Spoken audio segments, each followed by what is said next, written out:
Maintenant, on nous a dit que Fort Nassim Bakena Akepa ya Kagame. Bon, lui n'est pas venu au Congo parce que Tshisekedi était déjà parti là-bas. Vous vous rappelez, Tshisekedi était parti là-bas. Et puis si vous voyez que la pression commence à augmenter, je vous dis bien, si vous voyez que la pression commence à augmenter, dans quel sens? Tout qu'il n'y a qu'un dialogue. Sachez que de l'autre côté, c'est l'oncle Sam.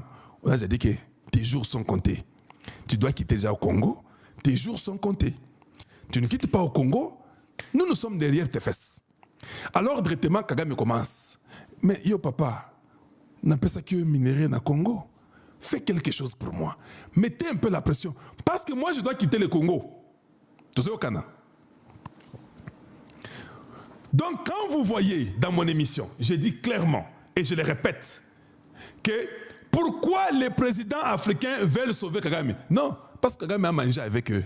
C'est ça la réponse. Allez à Bango. Ils veulent les sauver. Ces mêmes présidents africains, aucun d'eux, nous ne l'avons jamais vu, un président africain en train de circuler en Afrique partout parce qu'on tue au Congo, il y a 20 millions de morts. Jamais Tomona et Lokowana. On n'a jamais vu, je dis bien, on n'a jamais vu un président africain en train de courir dans tous les sens possibles. Oh, tu cours pourquoi? Non, on tue au Congo, ça fait 20 millions de morts. Nous devons faire tout pour aider ces gens. Jamais. Pouvez-vous quand même tapoter pour nous, s'il vous plaît? S'il vous plaît, tapotez pour nous.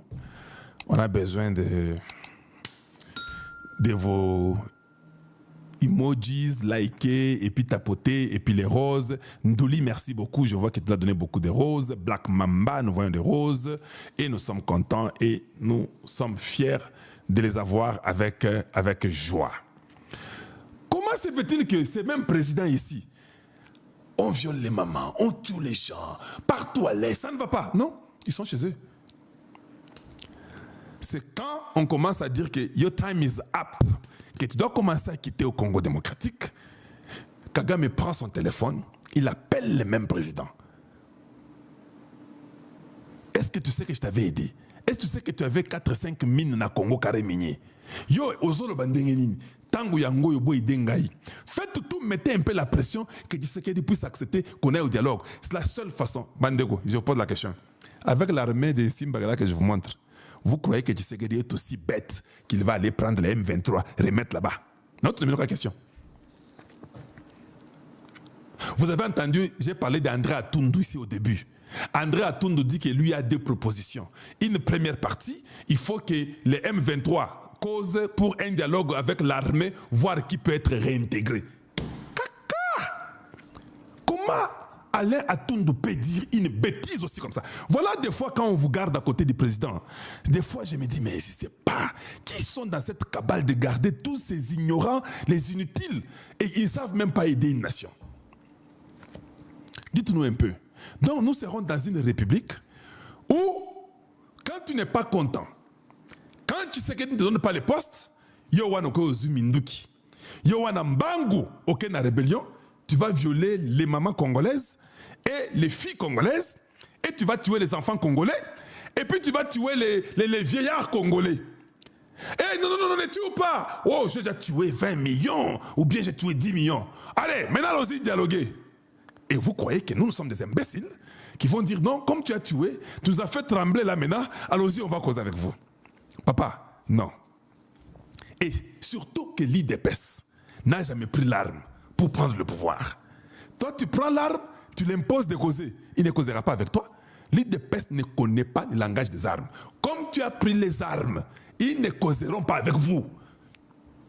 Je peux même me permettre de vous dire, qui c'est que dans Zozo Babino. Ayebi qui a soldat binoté. Ayebi que vous avez gaspillé son mandat. Il sait que ça fait 7 ans que vous avez tout fait pour qu'il ne dirige pas ce pays-là. Vous pensez que Azaka Zoba Kondima, Aozo Babino, Ayebi que le Sale Matei, Ayebi que dialogue wana. S'il y a le dialogue, c'est pour vous avoir.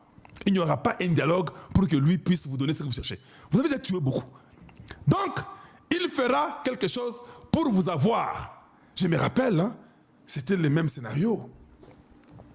Dans les années 70, l'histoire, parce que moi j'étais peut-être trop petit. Moulele a fait la guerre, la rébellion, tout ça. Moulele, avec les musées. Moulele est venu. Mobutu a dit non, il faut qu'on mette fin à ça. Venez, on va causer. Les mêmes Américains là. Oh non, non, non, non, vas-y au Congo, vous causez avec Mobutu. Quand Mobutu a pris Moulele, il a tué. Je vous dis. Maintenant, je vais vous dire une chose. Si Tshisekedi vous reprend, même s'il ne vous tue pas, nous le ferons. Je suis le fou du roi. Vous ne savez pas ça? Oui, oui, oui. Nous allons vous tuer. Parce que vous êtes la mauvaise herbe. Vous ne pouvez pas aller tuer des Congolais et venir réclamer le dialogue. Donc un dialogue qui sera basé sur le sang d'un peuple. Où aujourd'hui, Ambongo ne dit plus rien, pas même un seul mot.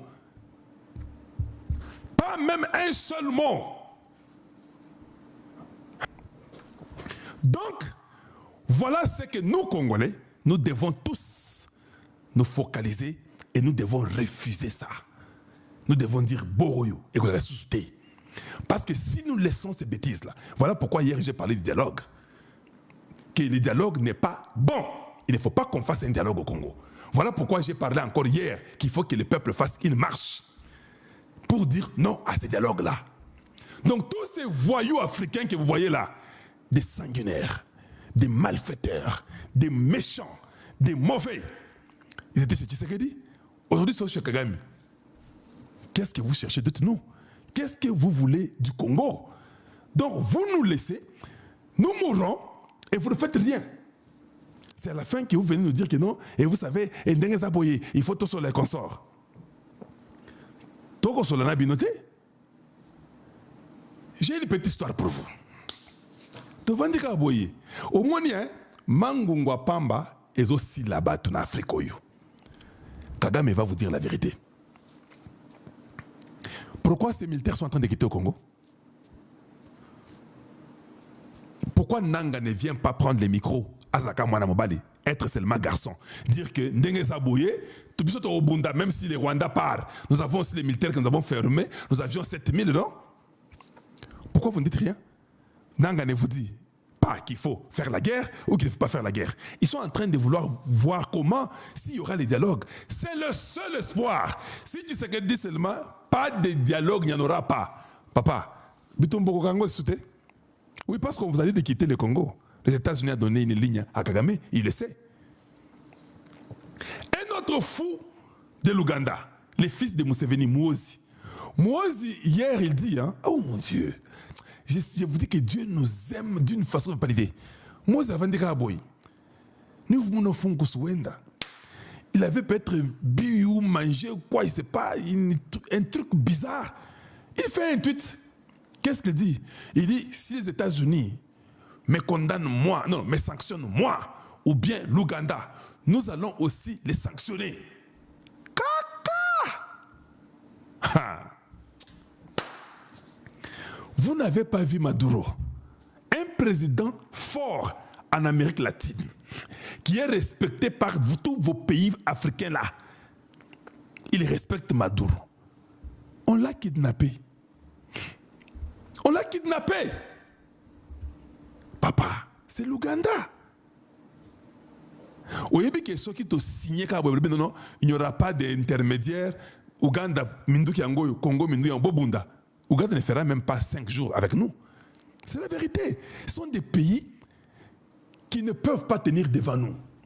Même le pouvoir qui est tombé en Ouganda, qui a aidé le pouvoir pour que Museveni soit ce qu'il est. Mais c'est la Tanzanie. Avec Mobutu à l'appui.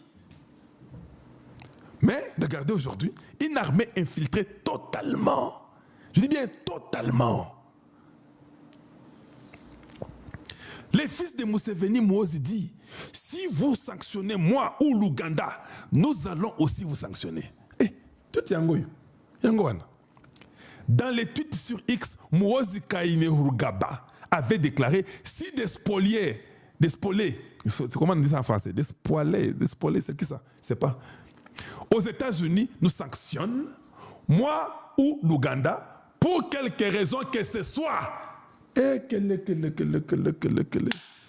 Kaji wa sukufo boachingani wa sukufo.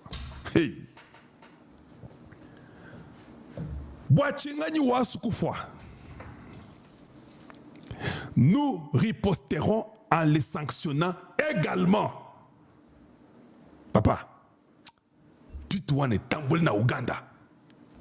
4 heures après, l'ambassadeur américain en Ouganda appelle le général. Il dit, papa, qu'est-ce que tu as dit là? Non. Qu'est-ce que tu as dit? Vous jouez, hein? Des fois, je ne sais pas, il y a des gens qui sont peut-être vous êtes ensorcelés et pas qu'on a bino l'ocabino. C'est l'ambassadeur qui dit, papa, qu'est-ce que tu as dit là? Vous avez les sanctions contre les États-Unis? On a tourné maintenant la question. Est-ce que vous avez les sanctions contre les États-Unis à donner? Où sont ces actions-là? Hey! Non, je voulais dire étant donné pourvu que aussi... Papa, va effacer tes histoires-là.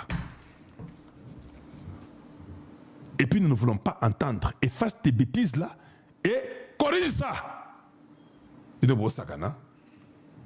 Des fois, les gens veulent seulement se faire valoir. Je tiens à présenter mes excuses à nos chers amis des États-Unis pour mes tweets précédents que j'ai depuis supprimé.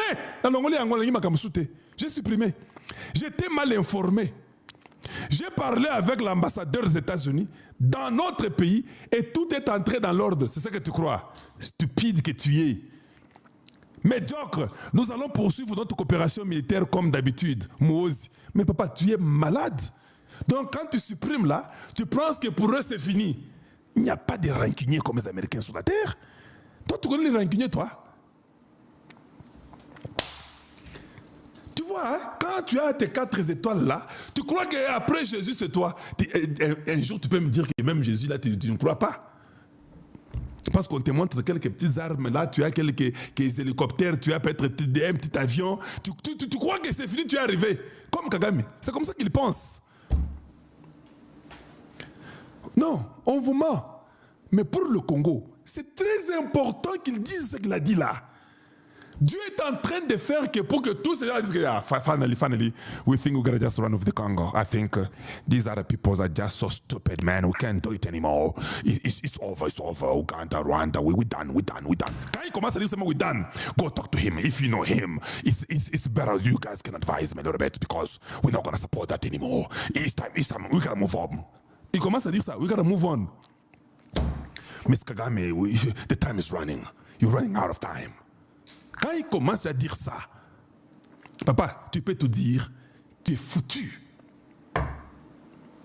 Ce n'est pas celui qui est là. Tu ne peux pas faire ça contre Wamulumba. Parce que si l'ambassadeur ne vous appelait pas, Rubio lui-même allait vous appeler. Pour dire, ah, Olobinini, nous parlons de choses sérieuses, toi tu viens nous embrouiller ici. Et ton père qui est déjà vieux, et toi, on vous enlève peut-être dans moins d'1 heure. Pour vous, vous avez même 15 minutes pour Bungi.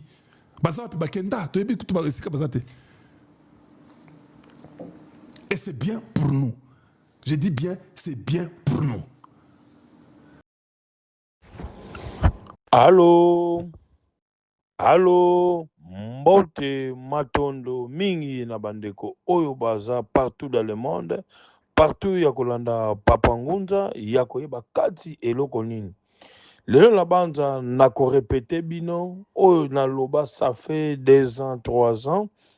Yango na loba ka spiritualité eza connaissance ya koyeba kati eloko nini oyo ezosala pasi eloko nini oyo lobi oyo ko salisa mutu na ndenge ya conscience na ndenge ya bolingo na ndenge ya kimutu.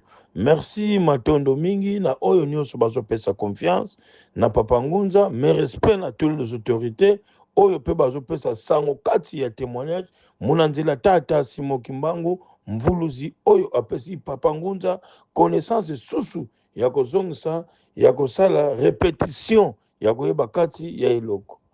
Merci ya liboso na kopesa mbote na excellence président de la République Otokobenga papa, Otokobenga mama. Merci na oyo nyonso bancetre ba descendant bapesi na mayele na connaissance nyonso na capacité na compétence ya musala. Merci monsieur le président. OK, merci.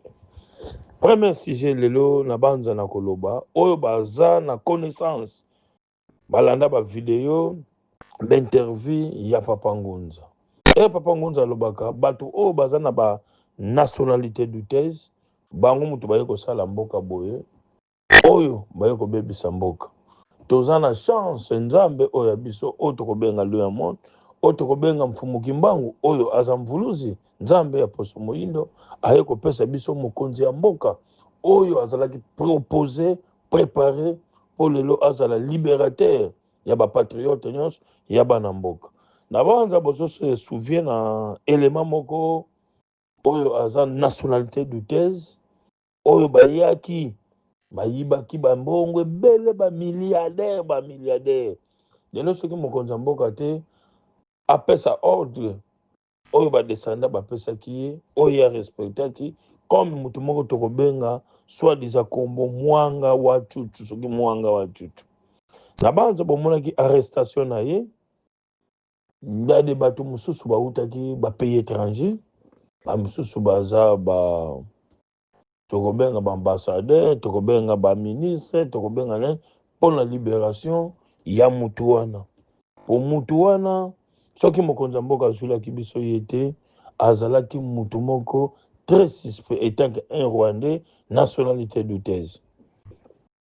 Lelo monaki azalaki mpe na margoulage ya lokuta ya koloba ya kodeklare baindemnité ya mosusu mais c'était milliardaire.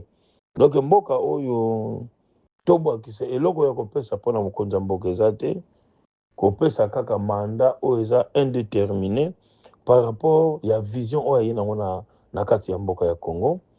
Lelo soki mokonzi ya mboka te lelo nde toza invité. Lelo eloko nini tokoloba mingi oyo lelo toyebaki baza banani sont des rebelles lelo soki tozosibir boye. Merci na bankulu merci na bancetre akende koyoka oyo bato mpe bakufi na ba este du pays toujours na nsima na bango me batamaki bazwaki temps ebele na banza bomonaki banani na banani bayaki mpona libération etant que mokonzi ya mboka chef de l'état ye moto aza bainstitution nyonso oyo aza na connaissance na vision oyo lelo na banza ye moto aye kosala oyo peuple congolais libération. Lelo bomoni baévénement nzela bomoni bauniversité bakoko bancetre boatake mutu wana mpe na ye kotikala kozala te. Lelo soki mokonzi ya mboka te lelo mbele toza invité kado oyo bancetre bapesi oyo bangunza bapesi vanda na yo tokata nano élection ti yo moko kozwa makasi na vision na mission na yo oyo kosala na kati ya Congo bongo okoprépare élection. Merci excellence. Lelo na banza premier sujet napesi nano mbote na balandi nyonso. Lelo mutu nyonso abengi Papa Ngunza eza hasard te. Benga Papa Ngunza ya kosilisa kati makambo oyo ezobloke kati oyo eza na kati ya baproblème.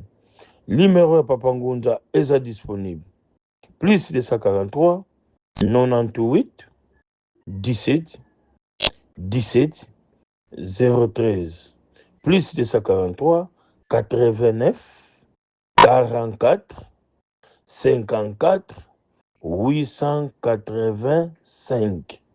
Merci na balandi nyonso, merci na confiance oyo bopesi Papa Ngunza. Merci.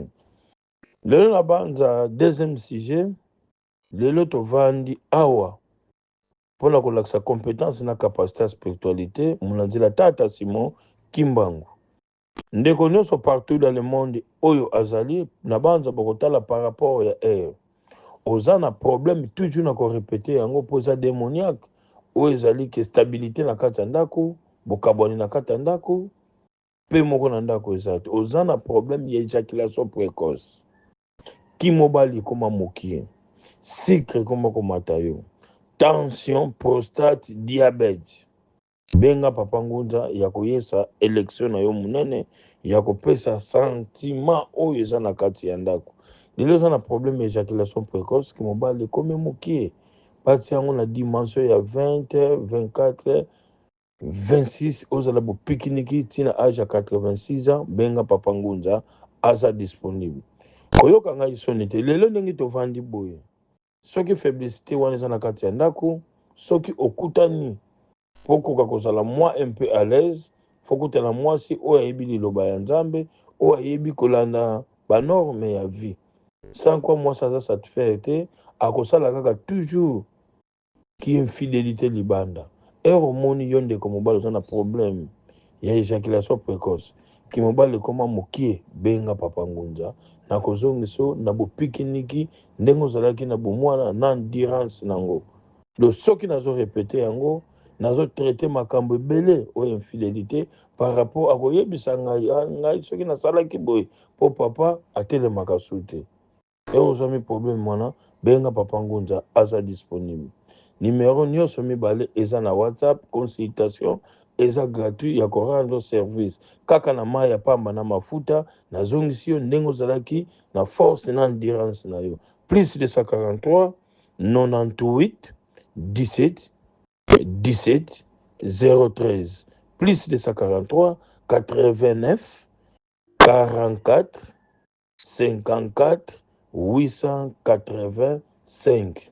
Lelo na banza troisième site mutu nyonso papa Ngunza zoloba mutu nyonso bokozala surpris même bozala surpris te oyo nyonso aza na kati ya trahison ya mboka akomibimisa ye moko okomona bamort ekosalama lelo bato bakufule 20 millions d'habitants de personnes oyo lelo baza na kati ya bomoi te vie ya bato oyo bazalaki batraite na kati ya trahison basali mpe y compris na kaka bakongole oyo mosusu lelo oyo bazokangama bato bazosalama baarrestation eza toujours vision ya kolongola kati bato nyonso oyo baza bainfiltre lelo tozalaka na chance soki lelo biso nyonso bangunza soit déjà baprophète soit déjà bakutime to protéger liki oyo eye kolibere Congo.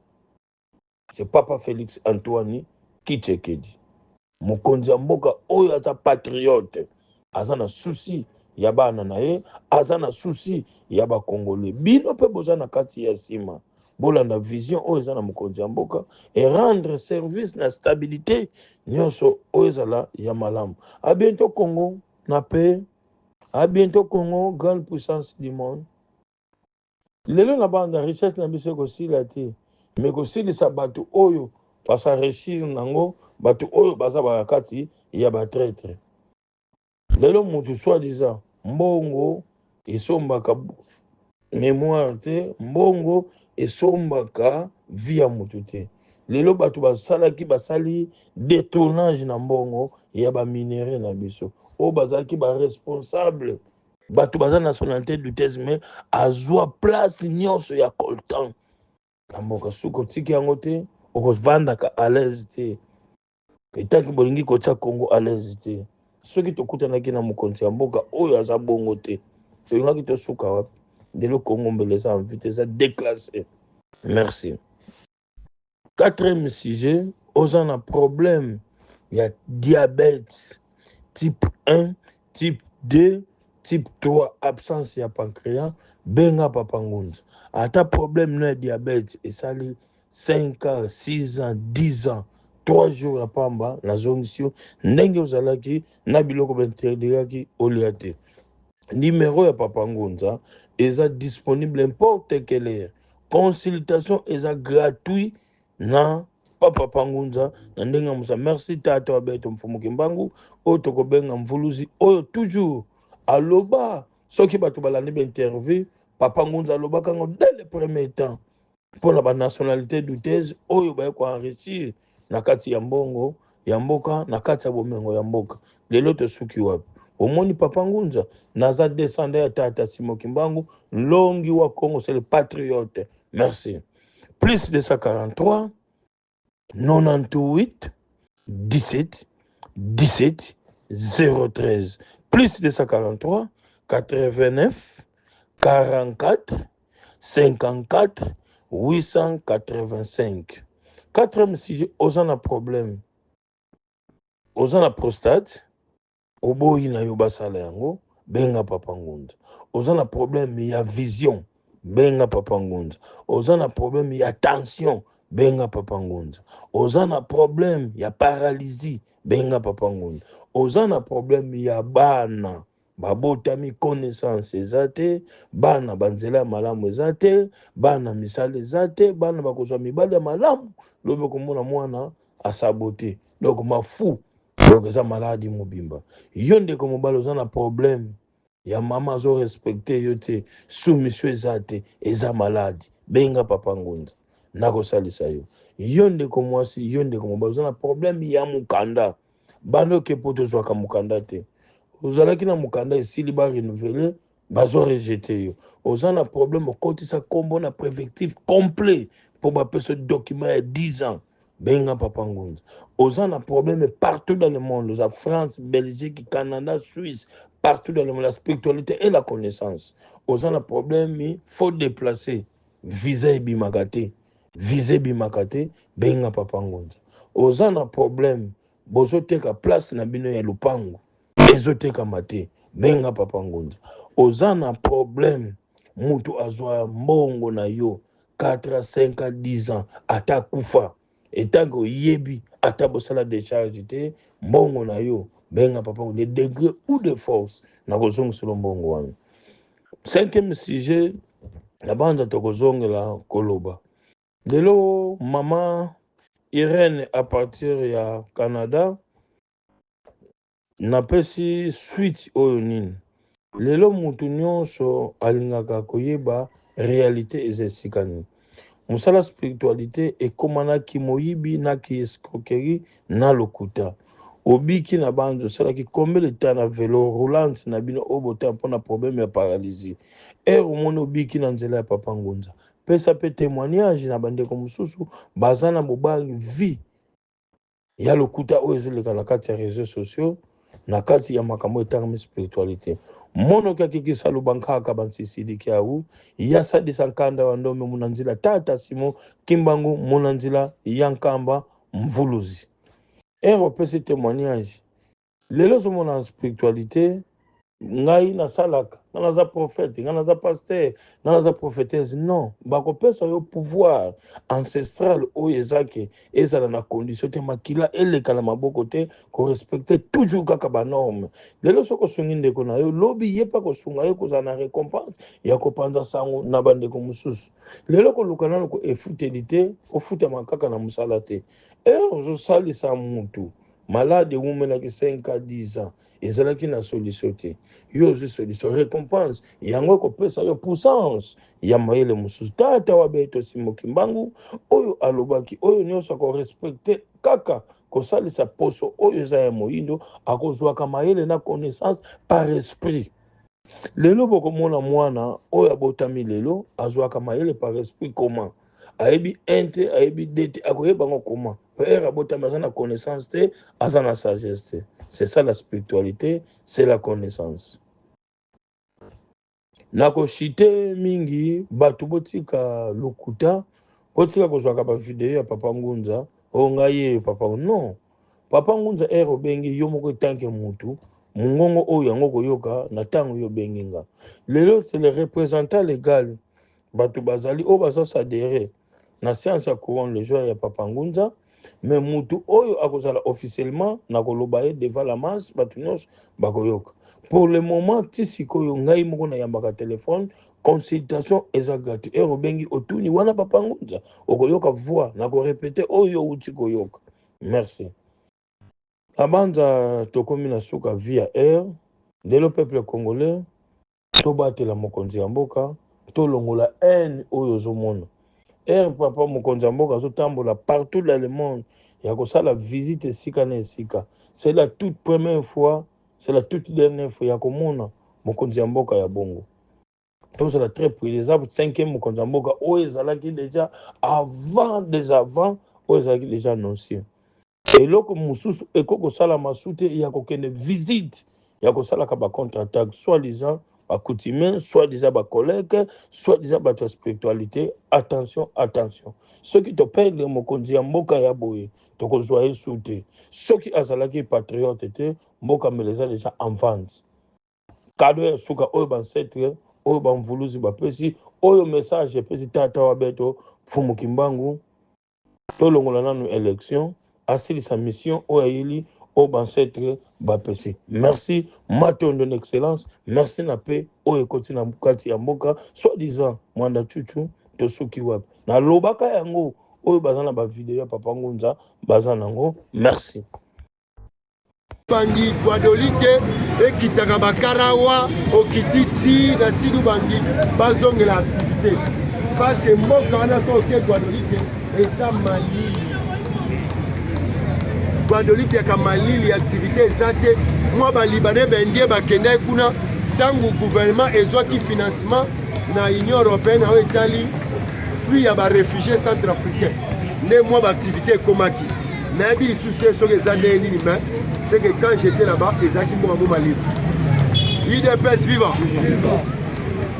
Le chef de l'État est à l'Obaki pour la inondation en ville. Et Daniel Boumba n'a l'obligation que de s'y pencher à travailler pour être triomphal et raté. Moulagno se dit là. Lobby Moutouna Katia Maï évité à Mati Kola Baudi, séparé la Katikati. Soko outil de Kekwa Kasavubu, Ozoya Obimi, enseignement, Amati Likolo, Yabangi. Akiti, Atevana, na piqué Moroya, Obabenga Kassatre, centre culturel, Avandi, Ata Moutrani na Maï. Bami Touke Dini Lobby comme tu n'as pas l'idée. Naïmon a émission na Dini na Bamaï, comme tu n'as pas l'idée. Le gouverneur Daniel Boumba. C'est la mission, Yakobenga même espère. Pourquoi triompher les Dindakan? Pourquoi boulevard Dinda Dinda? Pourquoi place Boezo Dinda? Pour opérer sa solution.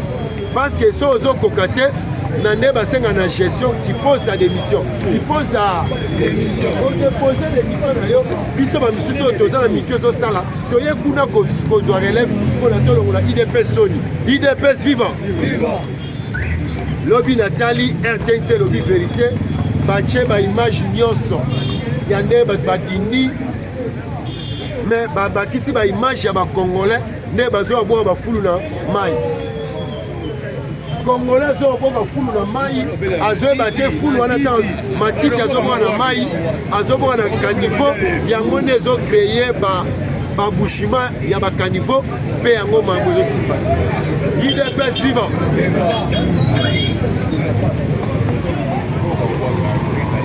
Augustin Kabouya a bénisaki matinée lobby. Mais le col en boule betaki, le CG est présent à IDPS a bénisi Batoulelo na 15h sur 14h. Pour les anatans à l'écapuna limité, pour un message libre. Pour à lobby à Zolobe la politique de l'Est.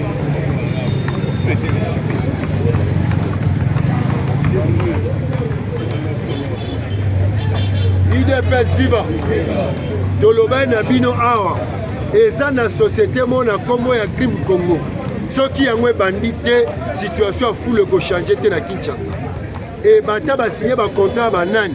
Ba ba ke société ya mona mboka ya professeur Samuel Chiswaka et sengeli banda pour que espèce ba combattant misala pe ba tuba longola foule na Congo. IDPS vivant. Situation il y a ba congolais oyo bazo vivre na Burundi na Tanzanie. F Bazaiba akendaki na mission ya gouvernement pour apporter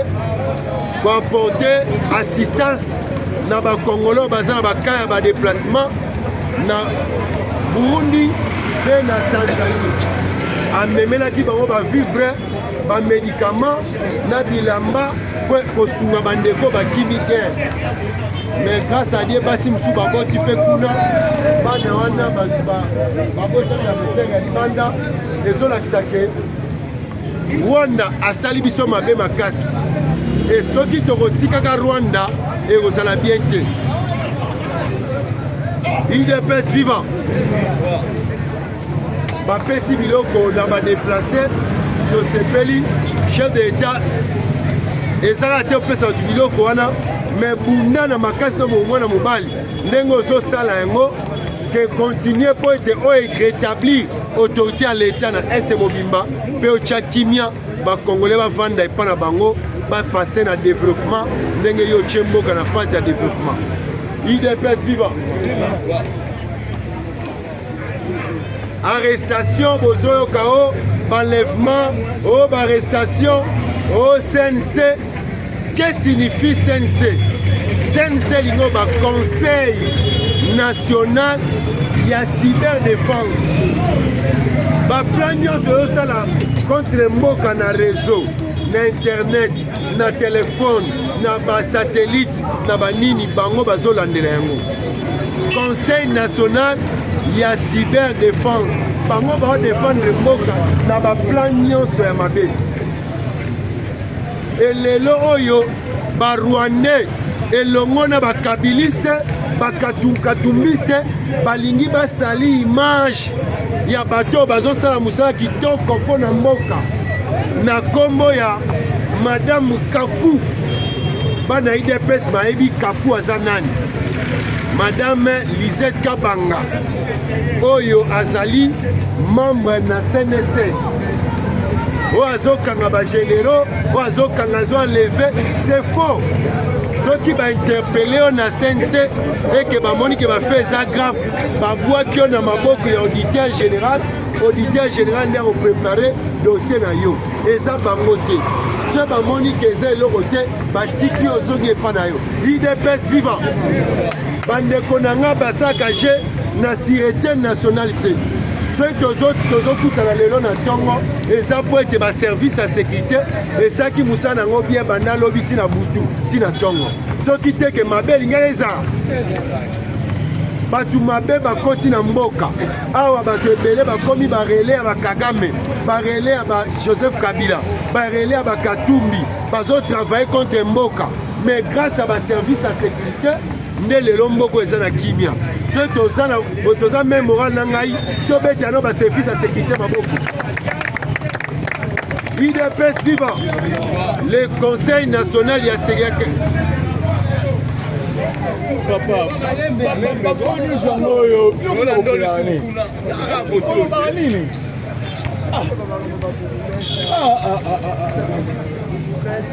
IDPS vivant Conseil national ya cyberdéfense. Ba Rwandais ba bimisi statistique o bakangi 46 généraux, bakangi 52 colonels, bakangi 36 majors, sans compter ba célibataires. Papa, yo so compte na complot contre mboka te bakanga yo. Ceux qui va soupçonner de traîtrise bakanga te. Yo so sa jeune na sécurité mboka. Donc muto azolo ba bien que Félix Sekedi aza na vie mulaïté. Bakanga muto bongo te. Et ceux qui ayebi qu'il faut ba ma président. Ba mesure de sécurité basali. Jano Binano bakanga ki. Jano Binano azo ça le plaisir na baninga na eso basi. Alors bino Félix Sekedi n'a pas une longue vie. Atia sur la mikolebelete bazo bomae. Ba service. Il faut expliquer biso. Information de Ziwa. Biloba loba. Ndengo comment na réseaux sociaux. Papa, keba. Moka sécurité niveau alerte à sécurité ça maximal. Oh CNC, oh Lisette Kabanga. Wana ba Rwandais. Parce que biso on a besoin kimia, bo infiltrer Kinshasa, besoin préparer l'assassinat, l'enlèvement. Balo ba binote to ba banga bino lo babomai professeur na ya campus mais bakangi ba tola misat bakangi bango ba vona Israël kantu azola la témoin mubala bato et bato bon se bakangi bango yo lo bodo dictature. Mais toi tu connais la dictature tout na o ça meta makabila ndo ba dictature ba rositi manga basa ba arma tungulu. IDPS vivant. Le Conseil national ya cyberdéfense azosa musana e. Talanet jeune wana Nathanaël. Alobi ke Rwanda boma mutu tiawa. Rwanda sa eloko mabe ate. Ay mutu abongo botika ya tambola. Ada ndolo.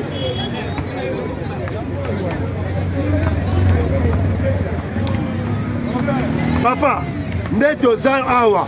Toza na ba plan contre mboka te.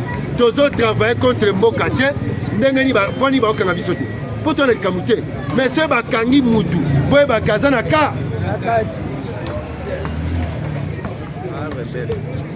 et si SNC et bon mutu te tolandaka ke après étude le dossier babwaki pas auditeur po asatabi aza badossier ebele keno na ndo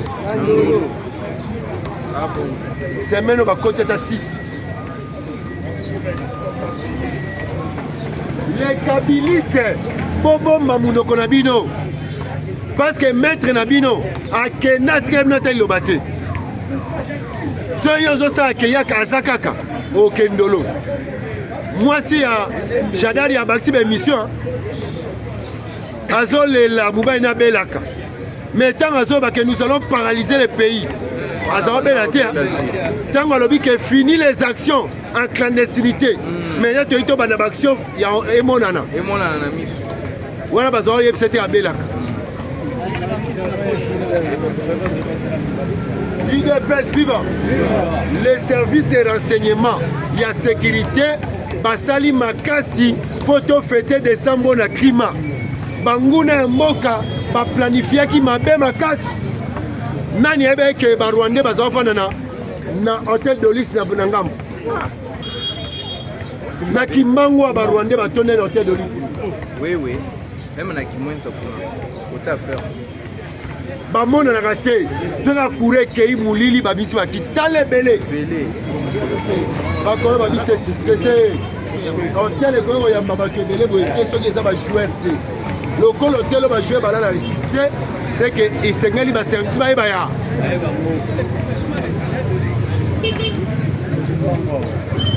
IDPS viva na bino yo soki baservice ya sécurité te mais décembre tonga tofetango malamu te mais grâce à Félix Tshisekedi atieli bango bamoyen bazwi conscience ke moko eza ya biso bakoko nde batikalaki biso yango kozwa bato ko bamobutu balomumba bakasavubu bece Tshisekedi bakinzenga bachombe bato oyo batikali biso mboka oyo esengeli tobatela yango ndenge na yo tofete obini na kapela olie ngulu parce que bato oyo bazalaki déterminé mais soki batalisi oyo baple ezalaki mpo na ville oyo oyenga obouche te oyenga banafanda na ndako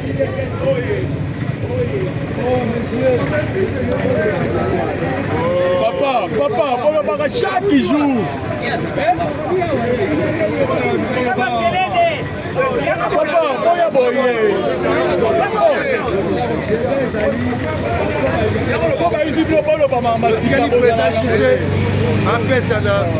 apesa matière président dialogue te dialogue na ba rebelle to boy andi meche ba mitambu IDPS vivant. IDPS vivant.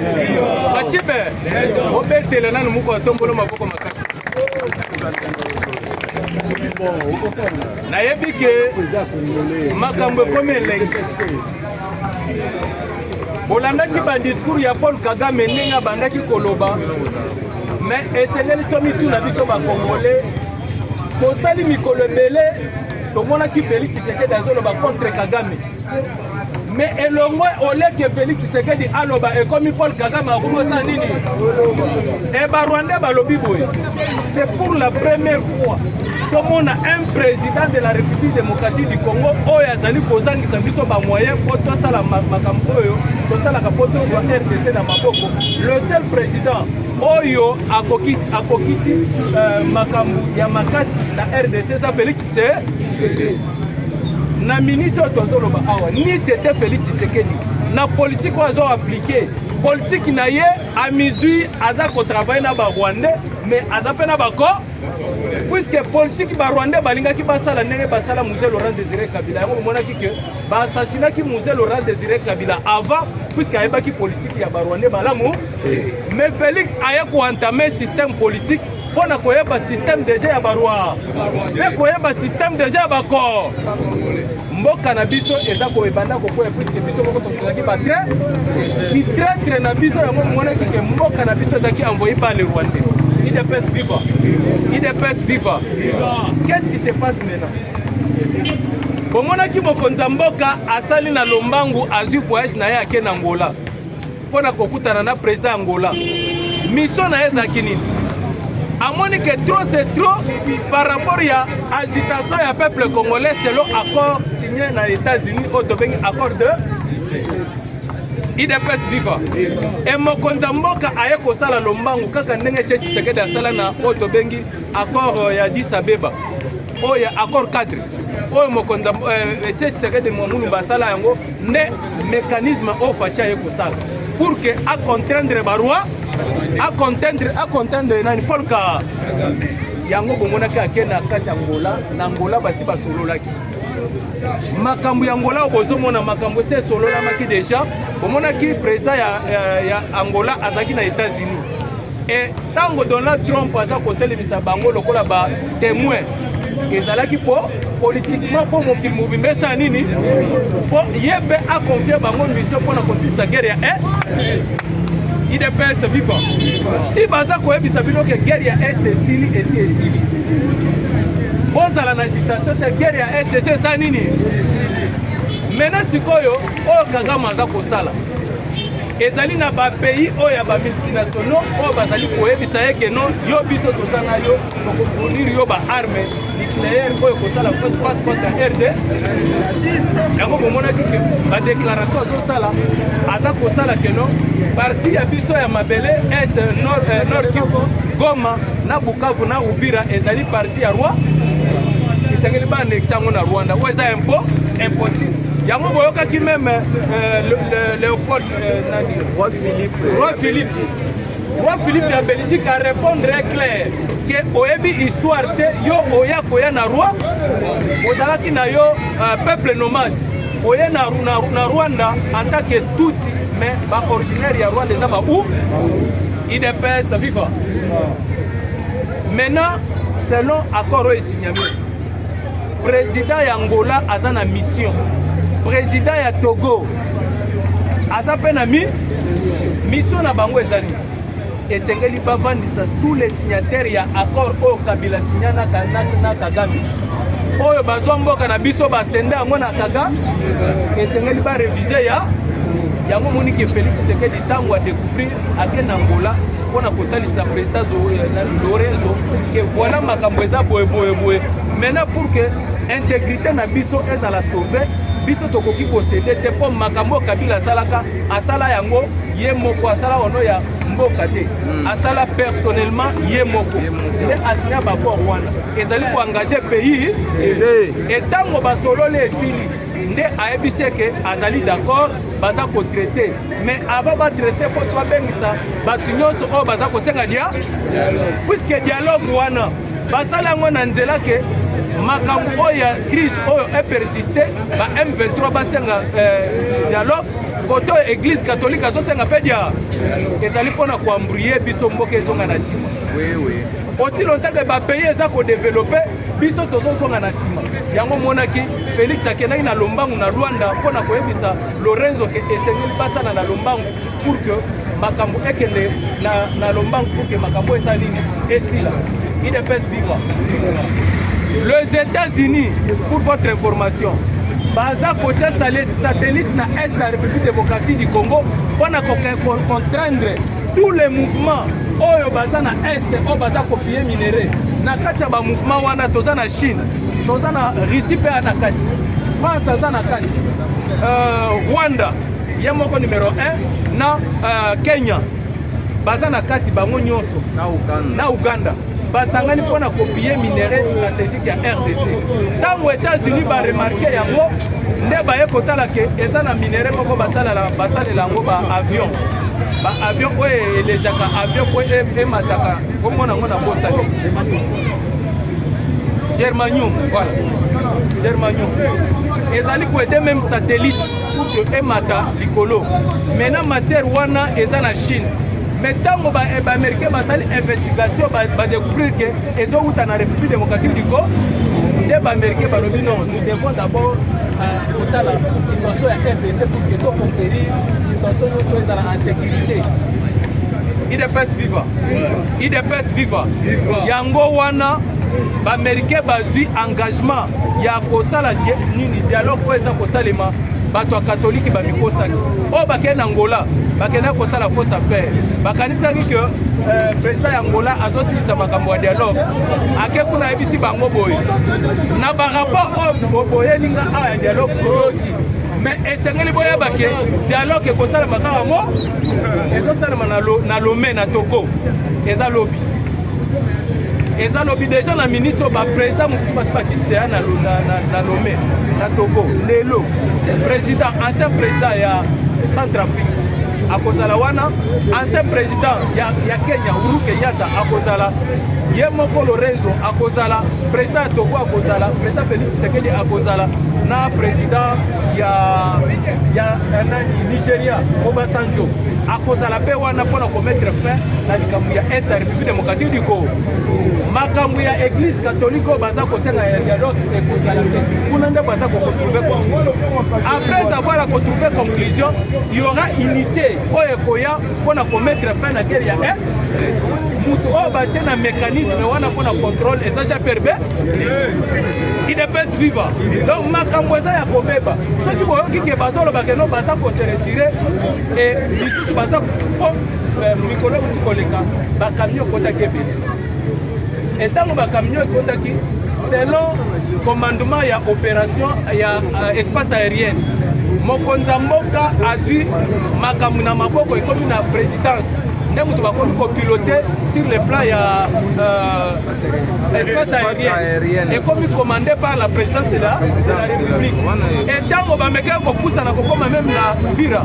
bamatiaki badrone ya bombardement babombardaki bango ebele bakolokwa banzoi idps viva maintenant opération ezoleka barwandais bakanisaki ke makambo ezosalema na faveur na bango bamoniki eza échec yango bomonaki Paul Kagame abanda korenforce kokotisa bamituka ezokota Gisenyi ezokota Goma ezoya vers Bukavu e ndenge population baza komona balobi les jours à venir so tomoni ke eza kokoma pi tokobanda kosala bamarche mpona koalerte monde mo IDPS viva maintenant actuellement mokonzi ya mboka awuti kosomba immeuble eza ya 5 niveau pembeni ya ONU tosombi immeuble oyo ekobanda kopermettre biso soki ke mokonzi ya mboka azokende États-Unis to pouvoir oyo ekoya babanda koresiste kozala wana donc tosombi immeuble ya 5 niveau pembeni ya Nations Unies ndako ya Nations Unies tosombi immeuble moko wana oyo ambassade na biso ekozala pe bato na biso oyo nyonso bakozala posa ya kokende bakobanda kozala wana IDPS viva donc pour le moment na makambo etali dialogue mokonzi ya mboka se alobaki yango ke dialogue ekozala kaka mo oyo ye moko akokontrole yango soki oza moto ya M23 obanda koloba mpona M23 okokota na dialogue po ozali traître lelo bomonaki oyo Daniel Safu est-ce que vous avez dit que assez allé déjà pour ça assez allé déjà ça vous avez santé au longwa na Kinshasa nandenga comme na Goma a commis différent pourquoi c'est parce que baza bat oyo bazali ba traître ya Congo bazo kofisa bande kona biso yango moneke bazo balukanza bazo confondre ba IDPS viva oyo esengeli po tenir information actuellement oyeba ke makambo ya dialogue na biso na Banyarwanda eza à bientôt tozo récupérer déjà Uvira ba wazalendo bakotaki na Kamanyola na ville ya Kamanyola lelo bakoti ebele na Kamanyola objectif na bango ezali buka nani Uvira esengeli ba récupérer Uvira déjà na Bujumbura président ya Bujumbura Ndayishimiye asalaki interview na mwana maso Ariana Veras oazali journaliste américain africain basalaki na interview alobi boye likambo ya RDC po azozwa a bientôt bato ya commandement ya Union africaine alobi likambo ya RDC esengeli les États-Unis ba s'impliquer na lombangu po biso pe tokotika te bamekaki mpona koagrese Bujumbura mpona RDC ye mpe ayebisa bango ke soki bomeki komeka awa tokosuka na bino atiaki déjà base aérienne déjà na frontière entre le Rwanda na RDC côté ya Uvira. Donc au cas où epete Burundi pe azosa nini azo-attaquer. Et tant que vous attaquez, vous avez attaqué, vous avez circulé par M20. Information qui circulé, il y a le Kuta, Kebakangi, Kalemi. Et ça, information à Banyarwa. Baza kotia ngona réseaux sociaux pour déstabiliser le peuple congolais. Kalemi, Bakangaki, bateau moko et Outaki, côté ya Burundi. Bablokaki yango et pas ya Wazalendo. Na Kalemi. Donc, na minute oyo, Kalemi est en contrôle to. Donc sécurité eza makasi. Mwana mwasi oto bengi Kabanga oyo bauti oyebisa bino awa aza na super sécurité nationale oyo ezali kosalema aza kokanga barwandais ebe yango monaki ke barwandais bakomi kotambola na Kongo na ye po azosala mosala kitoko. Faci aza lokola nyoka. Barwandais ba comprendre ete balobi tango bakoti na lambo na bango balobi mais mutu oyo tomeki toboma ye mais tozokoka te politique na ye ezosimba te. Pourquoi? C'est parce que Faci azojoué politique à double jeu. Tantôt aza na bango, tantôt akoteli bango, tantôt azongi na biti yango moni ke bakoti na difficulté totale balobi. C'est pour la première fois ya komona ke un président de la République mais azali ko dribbler même bandeko na ye bako na traitisme oyo baza nango contre RDC bazokoka te. C'est parce que bazwi président oyo azali na incarnation ya mboka oyo tobengi Faci be IDPS viva, IDPS viva. Donc c'est ça moi information clé oyo ezali actuellement ya mboka yango wana. Donc makambo ezokende bien. Barwandais à bientôt bazokima Congo et basi bayebisaki bango na Amérique que esengeli pas quitter Congo déjà bandakala mais baza kosala résistance. Mais résistance na bango wana bayebisaki bango ke ba quitter à l'immédiat. Yango soki boyoki banungu ke bakomi kokima bango moko, c'est parce que basi babengi déjà Kagame bayebisaki il faut abimisa tous les troupes rwandais au baza na Bukavu, Goma, Uvira esengeli ba quitter na Lomba. Sinon, ceux qui balongwe te, États-Unis azotinda équipement oyo kozala nano etikala koya te pour que ba sécuriser comme mo IDPS viva. Diplomatie Faci asale za blague. Pour l'instant, Amérique azomona ke ba enjeu oyo ezali ya makasi, pe ba minerais stratégique ya makasi oyo kozala ke soki guerre ko à bientôt. Bokoyoka ke guerre bandi, guerre oyo kozala guerre mondiale. Oyo bakoyeba na ko surveiller pays mon côté. Déjà actuellement Chine, Russie, na Corée du Nord babandi déjà agitement na Iran. Balobi il faut bana ko attaquer par base militaire ya États-Unis et précisément na Asie. Asie déjà bazo ciblé côté ya Israël. Pour ça Iran et ça pour bana ko bombarder na Israël. Pour y dans sa technologie, azo yeba comment opération zo le cas la base nyonso se fait ba agence de renseignement ya Israël. Ba yebi déjà comment ba tona baza coopérer ba djihadiste ba Al-Qaïda. Yango monike va confier mission pour que va un bombardement ya base militaire ya États-Unis.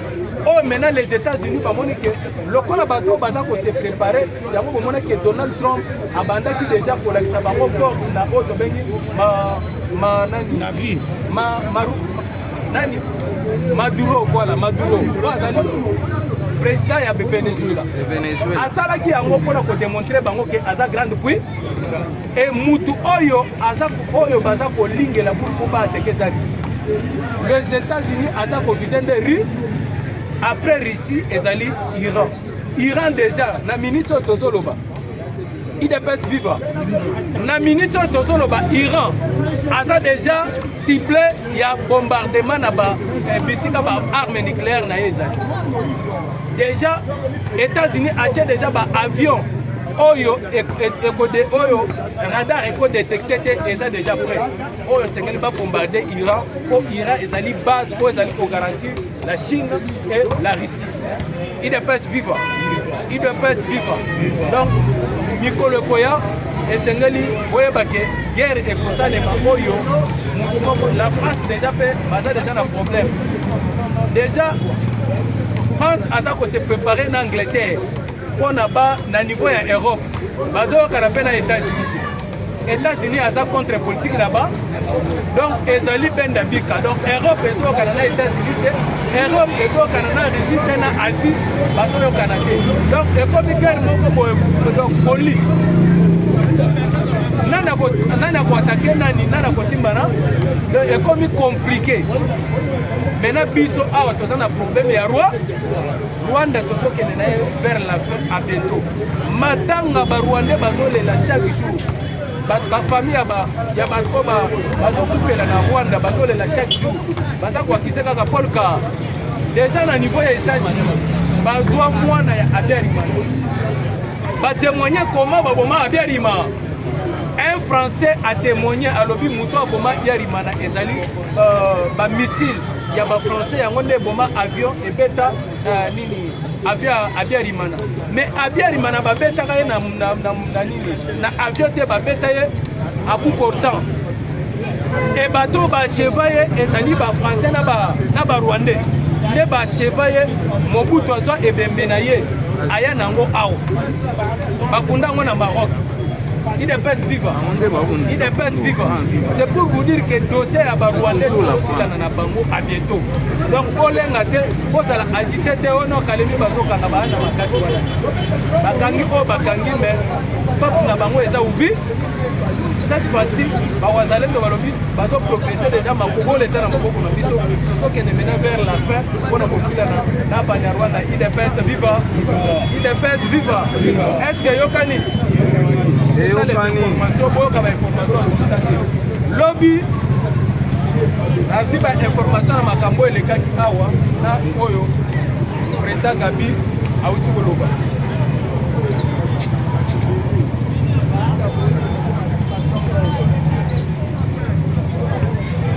au président de la République.